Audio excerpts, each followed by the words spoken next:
Look, IPv4 address exhaustion, it's not just a theoretical problem anymore. It's an absolute reality today.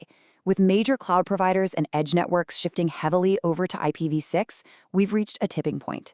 So in this explainer, we're going to demystify the entire IPv6 connection setup process, and then we'll build out an operating system-specific toolkit to troubleshoot it.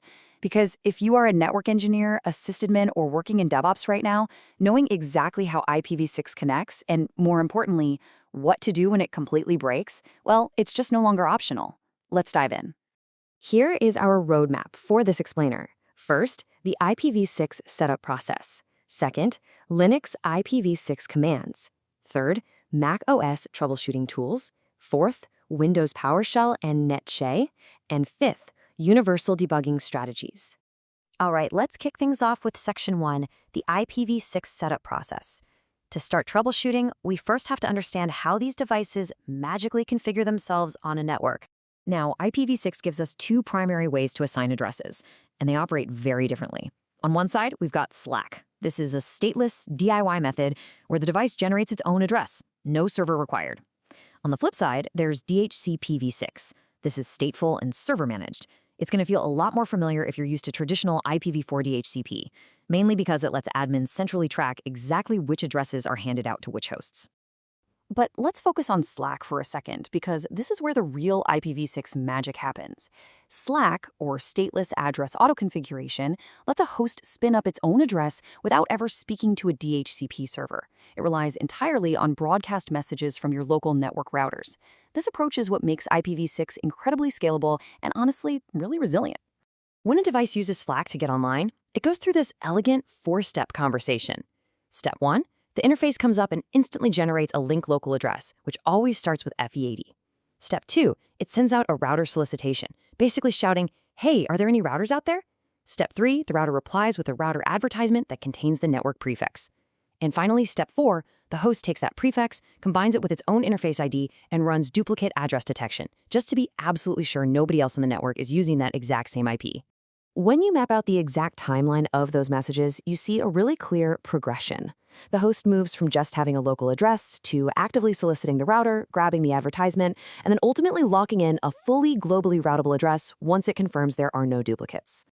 Okay, moving right along to Section 2, Linux IPv6 commands. Because when that elegant SLAAC process fails, you need to know exactly where to look. If you're on a modern Linux system, you already know the IP command is the replacement for old tools like ifconfig and route. But the real trick here is just adding the -6 flag. That strictly limits all your output to IPv6. So IP-6 address show scope global is fantastic because it filters out all that FE80 link local noise and just shows your fully routable addresses. IP-6 route show default instantly tells you if you actually have a gateway to the internet. And IP-6 nay show, that's how you peek at your neighbor cache. Now here is a pro tip. If you are ever stuck trying to verify if an IPv6 address is reachable on your local subnet at Layer 2, you have to use NDisk6. Remember, ARP does not exist in IPv6. It's gone. Instead, NDisk6 sends out neighbor solicitation messages. So if you ping a host on your subnet and it drops, run NDisk6. It will instantly tell you if you're dealing with a Layer 2 neighbor discovery problem or if it's a higher-level routing issue. It is an absolute lifesaver. Which brings us to Section 3, Mac OS troubleshooting tools. Let's open up the toolkit for the Mac users, since the command line is a bit different over here. On Mac OS, you're essentially troubleshooting in layers. To check your address assignment, you're still going to rely on the classic ifconfig, but you'll want to pipe that into grep inet6 to actually make sense of the output. Now, what if your global address is totally missing and you think SLAAC has stalled out? You can actually force the Mac to reinitiate auto-configuration using the network setup setv6 automatic command. And, as always, if you suspect stale name resolutions are messing with you, just hit it with a dscache util flush cache to clear the slate. Next up, Section 4, Windows PowerShell and NetShed. For all the Windows Enterprise engineers tuning in, you've got two incredibly powerful avenues native to the OS. First up is PowerShell. It gives you some really granular modules like netTCP. By just tagging on the -address family IPv6 parameter, you instantly filter interface queries to just what we care about today. GetNet IP configuration is your go-to for a high-level overarching view. And if you need to check DNS, Resolve DNS name is the modern scriptable way to verify if those AAA records are actually making it back from the server. But hey, don't count out the legacy Netsha utility. Honestly, it remains highly effective, and it is often way faster when you just need quick command line diagnostics. You can rapidly list interfaces or check the neighbor cache. You can even manipulate transition tech. Like say you need to eliminate variables while debugging, you can just kill tunneling protocols using Netsha interface Torito set state disabled. And if the stack is just completely beyond repair, the Netsha interface IPv6 reset command is your nuclear option to rebuild the whole thing from scratch. And finally, Section 5, Universal Debugging Strategies. Regardless of what OS you're running, there are core concepts that apply universally. The fundamentals here are literally exactly the same as in the IPv4 days. You isolate the point of failure. Start by confirming basic reachability to a known global address, like Google's public DNS, using ping 6. If that ping fails, you immediately pivot to tracking the hop-by-hop path using traceroute 6. It is incredibly simple, but it shows you exactly which router along the path is dropping your packets. But here's a curveball. What should you do when you can ping an IPv6 address directly, but the moment you try connecting to a hostname, it suddenly fails? This happens all the time in dual stack environments. When this happens, you need to break out DIG or NSLOOKUP.